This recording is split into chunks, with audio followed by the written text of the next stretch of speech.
존경하는 국민 여러분, 김진표 국회의장님과 의원 여러분, 저는 오늘 새 정부의 첫 번째 예산안을 국민과 국회에 직접 설명드리고 국회의 협조를 부탁드리고자 5개월여 만에 이 자리에 다시 섰습니다. 우리를 둘러싼 대내외 여건은 매우 어렵습니다. 전 세계적인 고물가, 고금리, 그리고 강달러의 추세 속에서 금융시장 변동성은 커지고 경제의 불확실성은 높아졌습니다. 취약계층과 사회적 약자들이 입는 고통은 점점 커지고 있습니다. 재정 건전성을 유지하면서 금융 안전성과 실물 경제 성장을 도모하는 나라와 그렇지 못한 나라 간의 국제 신인도 격차가 확대되고 있습니다. 산업과 자원의 무기화 그리고 공급망의 블록화라는 세계적인 흐름 속에서 가치를 공유하는 국가들과의 협력이 그 무엇보다 중요해졌습니다. 안보 현실 또한 매우 엄중합니다. 북한은 최근 유례없는 빈도로 탄도미사일 발사를 비롯한 위협적인 도발을 계속하고 있습니다. 이는 유엔 안보리 결의에 대한 중대한 위반이자 국제사회에 대한 정면 도전입니다. 나아가 핵 선제의 사용을 공개적으로 표명할 뿐 아니라 7차 핵실험 준비도 이미 마무리한 것으로 판단됩니다. 우리 국민들이 안심하고 일상을 영위하실 수 있도록 한미연합방위 태세와 한미일 안보 협력을 통해 압도적인 역량으로 대북 억제력을 강화할 것입니다.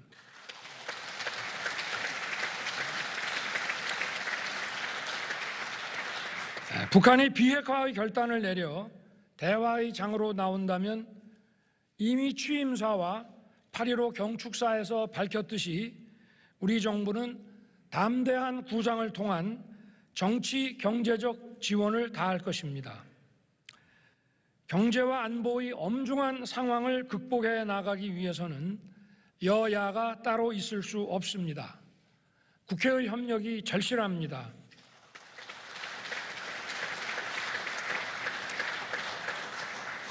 국민 여러분, 그리고 의원 여러분, 저는 지난 7월부터 최근까지 10차례에 걸쳐 진행된 비상민생경제회의를 통해 직접 민생 현안을 챙겼습니다. 물가 상승의 충격이 취약계층과 사회적 약자에게 전가되지 않도록 공공임대주택의 임대료 동결을 연장한 것을 비롯해서 연료비, 식료품비, 생필품비도 촘촘하게 지원하는 한편 장바구니 물가도 챙겼습니다. 폭우와 재난으로 인한 피해 복구와 지원에도 매진해서 서민들의 일상 회복에 최선을 다했습니다. 우리 경제의 버팀목인 수출 경쟁력을 강화하기 위해 역대 최대 규모인 351조 원의 무역 금융을 공급하는 한편 6조 원 규모의 안심 고정금리 특별대출과 50조 원을 상회하는 채권 시장 등의 안정화 조치를 취해 중소기업을 살리기 위한 유동성 공급도 시행한 바 있습니다. 나아가 우리 경제의 미래 먹거리를 찾기 위한 산업의 고도화 미래 전략 산업 육성에도 박차를 가하고 있습니다.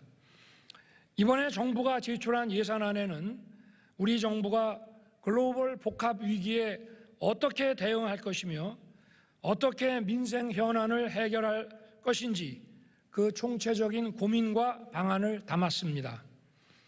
지금 우리 재정 상황이 녹록지 않습니다.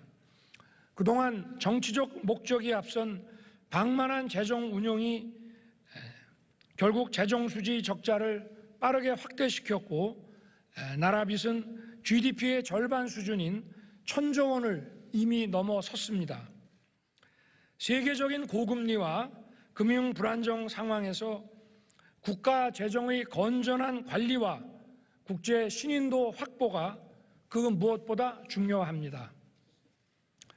뿐만 아니라 경제 성장과 약자 복지의 지속 가능한 선순환을 위해서는 국가 재정이 건전하게 버텨주는 것이 매우 중요합니다. 정부는 지난 7월에 국가재정전략회의를 통해 건전 재정 기조로 내년 예산안을 편성하기로 확정한 바 있습니다.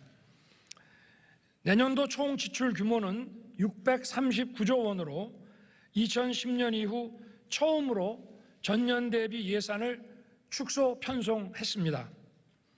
정부는 역대 최대 규모인 24조 원의 지출 구조 조정을 단행한 결과 재정 수지는 큰 폭으로 개선되고 국가 채무 비율도 49.8%로 지난 3년간의 가파른 증가세가 반전돼서 건전 재정의 전환점이 됐습니다.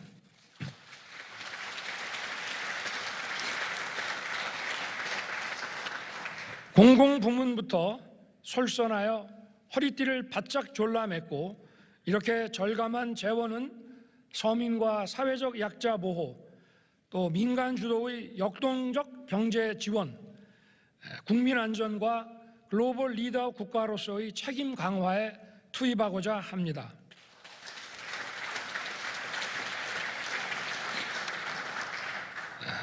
사랑하는 국민 여러분, 그리고 존경하는 의원 여러분, 그리고 이 자리에 함께해 주신 대법원장님, 헌법재판소장님, 선거관리위원장님, 그리고 감사원장님, 경제가 어려울수록 더 큰 어려움을 겪는 사회적 약자를 보호하는 것은 국가의 기본적 책무입니다. 우리 정부는 재정 건전화를 추진하면서도 서민과 사회적 약자들을 더욱 두텁게 지원하는 약자 복지를 추구하고 있습니다.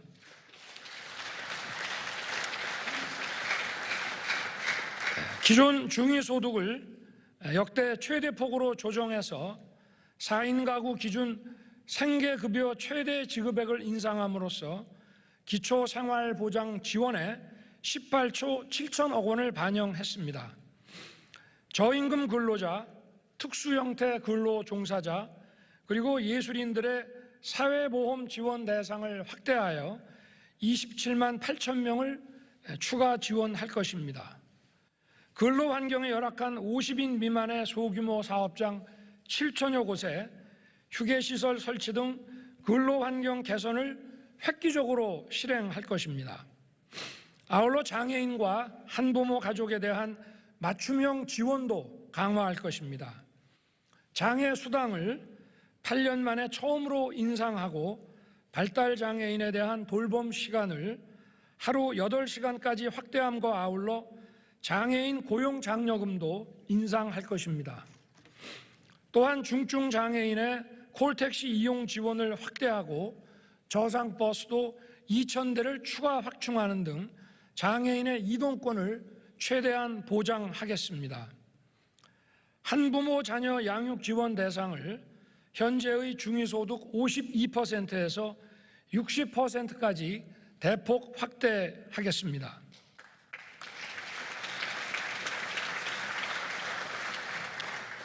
올해 폭우 피해에서 드러났듯이 반지하 쪽방 거주자들의 피해가 많았습니다. 이분들께서 보다 안전한 주거 환경으로 이주하실 수 있도록 보증금 무이자 대출을 신설하고 민간 임대주택으로 이주할 경우 최대 5천만 원까지 지원할 것입니다. 또한 전세 사기의 피해자에 대한 신속한 보호를 위해 최대 1억 6천만 원 한도의 긴급 대출 지원도 신설하였습니다. 우리 청년들에게는 청년 원가주택과 역세권 첫집 5만 4천 호를 신규 공급하고 청년들의 중장기 자산 형성을 지원하기 위해 청년 도약 계좌를 새로 도입하는 한편 청년 내일 저축계좌 지원 대상 인원을 확대하겠습니다. 어르신들께는 기초연금을 인상하고 양질의 민간사회 서비스형 일자리를 확대해서 안정적인 노후 생활을 지원하겠습니다. 물가 상승으로 인한 서민들의 필수 생계비와 장바구니 부담을 덜어드리기 위한 예산도 적극 반영하였습니다.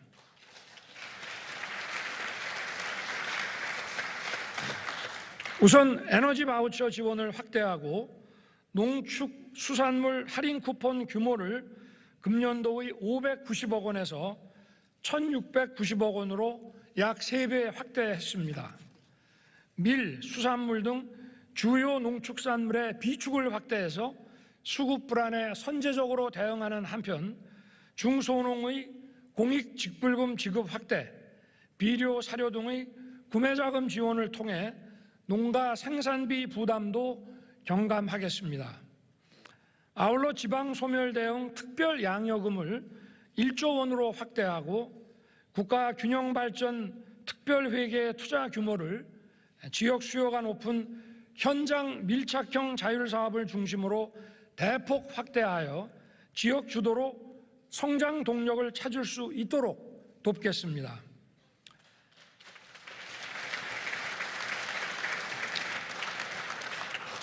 첨단 전략 산업과 과학기술을 육성하고 중소벤처기업을 지원함으로써 새로운 성장 기반을 구축하겠습니다.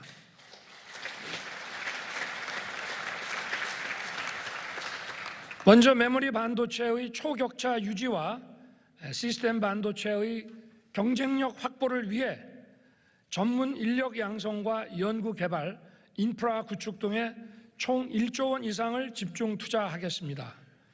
또 문어직 원자력 생태계 복원이 시급합니다. 원전 수출을 적극 지원하고 소형 모듈 원자로와 원전 해체 기술 개발 등 차세대 기술의 연구 개발을 지원하겠습니다.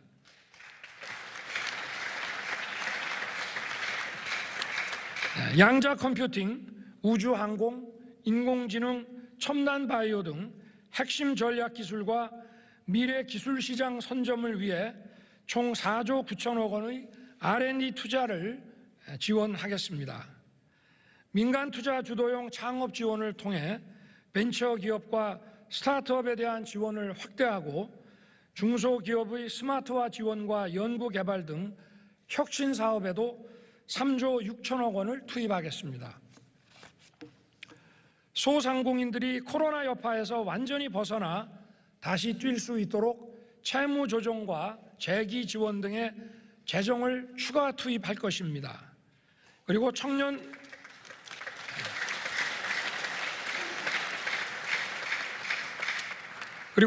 농업인에 대한 영농정착지원금, 맞춤형 농지와 금융지원 등을 패키지로 제공해서 농업 혁신을 주도할 수 있도록 돕겠습니다. 국민 편의와 미래 산업 기반인 교통 혁신도 이뤄내도록 하겠습니다. 수도권 GTX는 기존 노선의 적기 완공과 신규 노선 계획에 총 6,730억 원을 투자하고 도심 항공교통, 개인형 이동수단 등 미래 교통수단의 조기 상용화를 위해 실증 실험시설, 환승센터 구축 이런 것을 비롯한 기술 혁신 기반을 조성하겠습니다. 또 홍수 가뭄 등 자연재해에 대비하기 위해 대심도 빗물 저류 터널 3개소 설치를 지원하고 스마트 예보 시스템 구축 등 재해 예방 체계도 강화하겠습니다. 또 보행자 교통 안전을 위한 횡단보도 조명 등 시설 개선, 어린이 보호구역 무인 단속 장비 확대 등을 통해 생활 속의 안전도 꼼꼼하게 챙겨가겠습니다.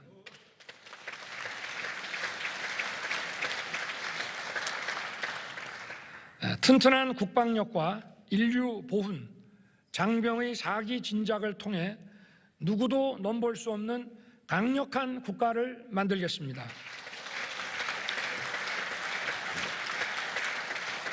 안보 위협에 대응하여 현무 미사일, F-35A, 패트리어트의 성능 개량, 장사정포 등에 대한 요격 체계 등 한국형 삼축체계 고도화에 5조 3천억 원을 투입하고 로봇 드론 등 유무인 복합 무기체계 전환을 위한 투자, 그리고 군 정찰 위성 개발, 사이버전 등 미래 전장 대비 전력 확충을 위한 투자도 확대하겠습니다. 국가를 위한 헌신에 존중과 예우를 하는 것은 강한 국방력의 근간입니다.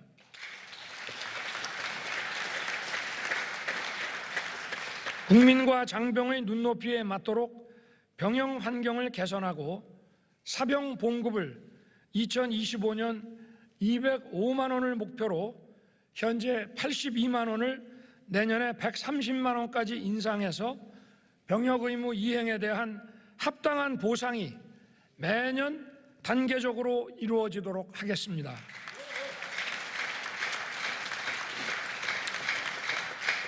아울러 보훈급여를 2008년도 이후 최대폭으로 인상하고 참전 명예수당도 임기 내 역대 정부 최대폭으로 인상할 것입니다.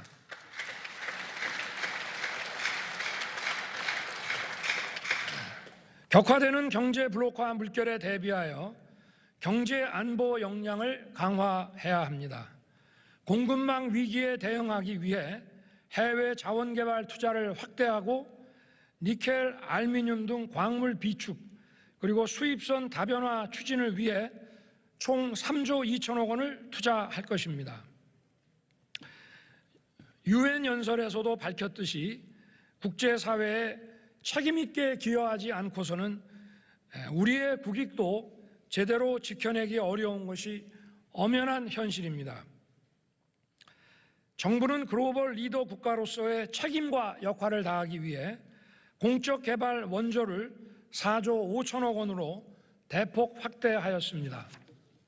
이를 통해 해외 긴급 구호 지원과 저개발국과 개도국을 대상으로 원조를 확대할 것이며 글로벌 보건 안보와 백신 개발 지원에 주도적 역할을 수행해 나가겠습니다.